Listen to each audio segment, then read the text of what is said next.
بیت المقدس مسلمانوں کا قلعہ اول ہے، یہ فلسطین کے شہر القدس میں واقع ہے۔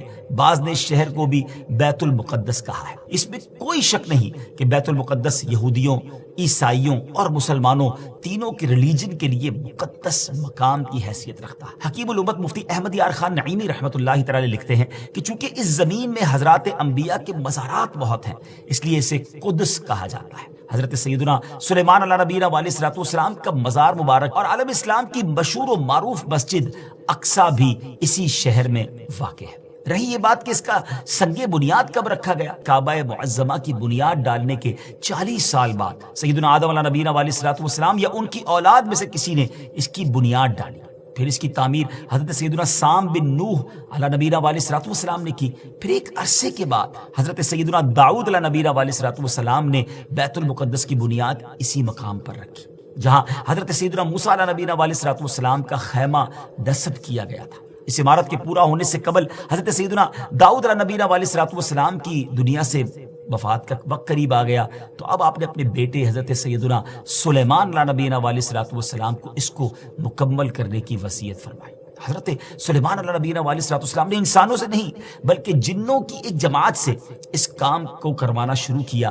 1 سال کا کام باقی تھا، مگر آپ کے انتقال کا وقت قریب آ گیا۔ آپ نے غسل فرمایا، نئے کپڑے پہنے، خوشبو لگائی اور اس طرح تشریف لائے کہ عصا پر ٹیک لگا کر کھڑے ہو گئے۔ ملک الموت حضرت اسرائیل علیہ الصلوۃ والسلام نے آپ کی روح اسی حالت میں، اسی عالم میں قبض کر لی۔ جب حضرت سلیمان علیہ الصلوۃ والسلام حیات تھے تو جنات کو رات کی رخصت بھی مل جاتی تھی، وہ دن میں کام کرتے تھے، حضرت سلیمان علیہ الصلوۃ والسلام بھی آرام کرنے چلے جاتے تھے، مگر آپ چونکہ اب کھڑے ہی تھے تو اب جنات کو دن رات راؤنڈ کلاک کام کرنا پڑ گیا۔ جیسے اس کی تعمیر کا وقت پورا ہونے لگا تو اللہ کی شان دیکھیں کہ آپ کے اس عصا کو، اس لکڑی کو دیمک نے کھایا اور آپ کا جسم زمین پر تشریف لایا۔